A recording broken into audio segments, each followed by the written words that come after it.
Saint for Kandahar campaign. Kandahar कहां पड़ता है? आप पता नहीं याद होगा कि आपको नहीं होगा। 2001 के आसपास में, 2001 की बात शायद, उससे भी पहले एक की बात है। हाँ, हमारा एक विमान हाईजैक कर लिया गया था, है ना। हमारा एक यात्रियों से भरा हुआ एक विमान, हवाई जहाज हमारा हाईजैक किया गया और उसको हाईजैक करके लेके गए थे कंधार। कहां लेके गए थे? कंधार लेके चले गए। और आतंकवादियों ने मांग की कि हमारे आतंकवादी छोड़े जाए। वो 40 से ज्यादा आतंकवादी छोड़ने की मांग की गई।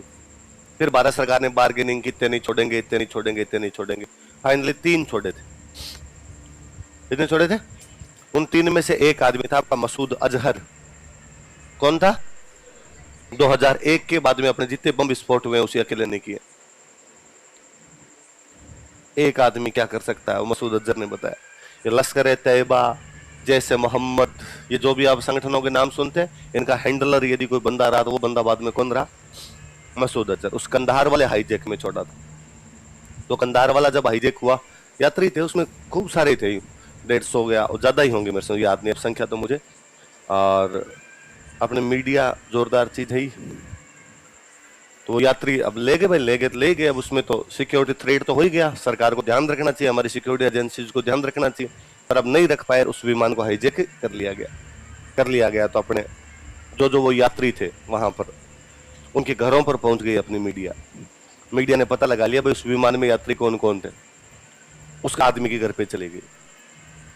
यही है उस यात्री की मम्मी,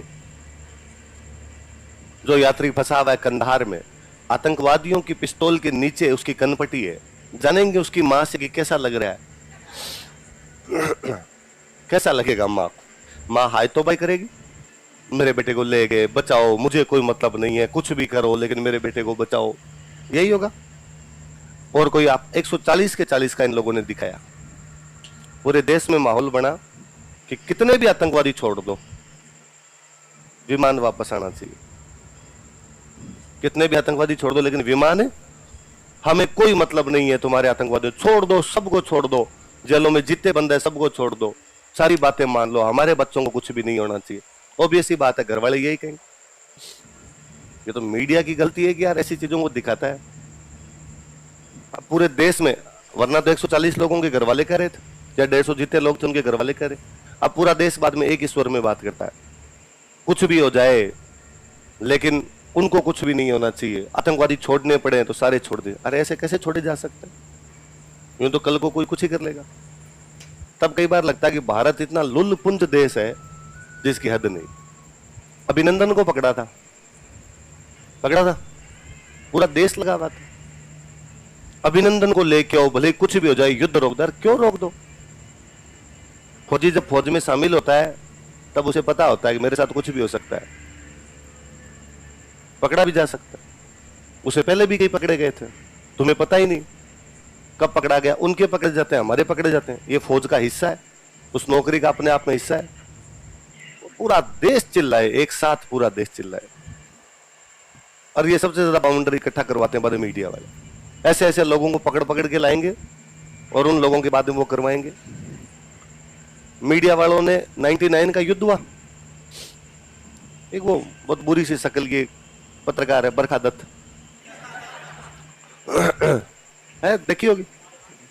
मुझे शक्ल भी देखता हूं तो मुझे लगता है कि यार कहां गई है। तो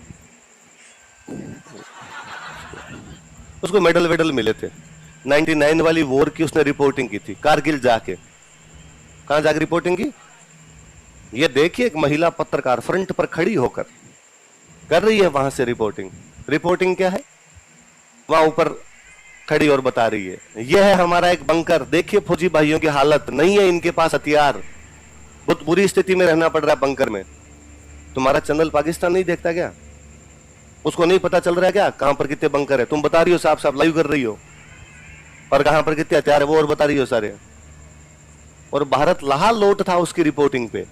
ये देखो रिपोर्टिंग इसको करे। अरे नहीं होनी चाहिए ये ऐसी रिपोर्टिंग। किस काम की है जो हमारे फौजियों को मरवाए?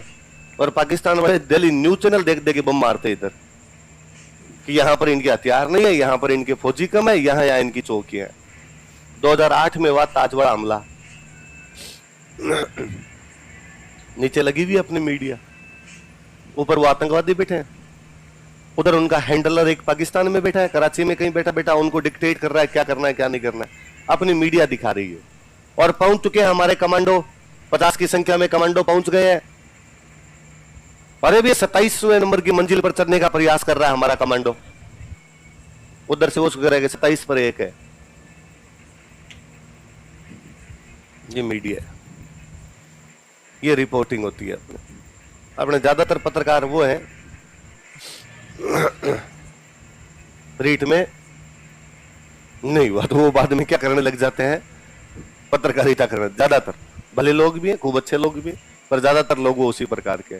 तो मुझे कंधार में जब भी पढ़ाता हूँ तो मुझे याद आता है यार कितनी हाय तोबा मचाई थी उस टाइम देश में, जबकि तब तो इतना टीवी वगैरह भी नहीं था, पर तो भी जितना था उसके माध्यम से इतना मचा गए थे कि पूरे देश में माहौल ही बन गया कि उन सबको छोड़ा जाना चाहिए। गवर्नमेंट भी दबाव में आती है ऐसे टाइम के अंदर कि भाई देश में पूरा जब खिलाफ ही माहौल है, गवर्नमेंट को छोड़ना ही पड़ा उन आतंकवादियों को। वरना मुझे लगता है डंकी और बार्गेनिंग हुई होती, नहीं छोड़ने पड़ते, कोई इंटरनेशनल प्रेशर से कैसे न कैसे करके छुड़वाया जा सकता था उस विमान को, पर मामला हैंडल किया जा सकता था। वरना उस एक मसूद अजहर को छोड़ा। अब जब भी कभी कोई विस्फोट होता है तब लगता है कि यार कंधार वाला केस है, उस दिन वो केस नहीं हुआ था, यदि विमान नहीं हुआ होता, हमारे पकड़े हुए थे, ये कुछ भी नहीं होता। उसके बाद सैकड़ों सैकड़ों तो विस्फोटों में मारे गए होंगे। है? बैठा है बाकायदा साहब, अभी वहीं से ऑर्डर देता है, कराची में बैठा बैठा ऑर्डर जारी करता है। सारे जिंदा ही बैठे हैं, कहां जाएंगे। चलो, तो कंधार याद रहेगा आपके। तो किसने भेजा था इसको कंधार? अब आ गया आपका औरंगजेब।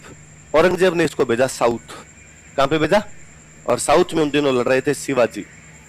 कौन लड़ रहे थे?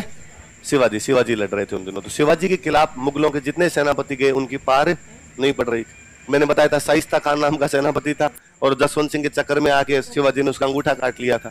तो बाद में शिवाजी को जब कोई भी मुगल सेनापति नहीं पकड़ पा रहा था तो बाद में पकड़ने के लिए किसको भेजा गया? लिखो, औरंगजेब ने इसे शिवाजी के खिलाफ भेजा था। Aurangzeb sent him against Shivaji.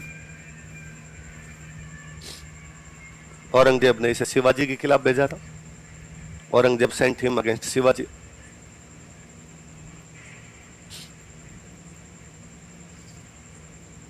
Aurangzeb ने इसे किसके खिलाफ भेजा था? शिवाजी के खिलाफ भेजा था। मुगलों का कोई सेनापति शिवाजी को यदि कंट्रोल में करता है तो एकमात्र सेनापति कौन है? मिर्जा राजा जयसिंह। इसके अलावा कोई सेनापति शिवाजी को कंट्रोल में, शिवाजी को मतलब कंट्रोल में क्या क्या भयंकर तरीके से जकड़ लिया था। शिवाजी को सीधे सीधे दो ऑप्शन दिए थे, या तो सरेंडर कर वरना मार देंगे। शिवाजी ने सरेंडर किया, वो तुम जैसे करवाओगे वैसे करो लो, मारो तो मत रहे। तो बाद में शिवाजी इसके साथ एक संधि करते हैं, उस संधि का नाम है पुरंदर की संधि। क्या नाम है?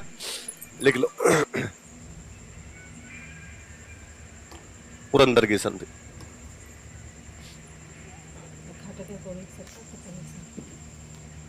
अच्छा खा रहे हैं।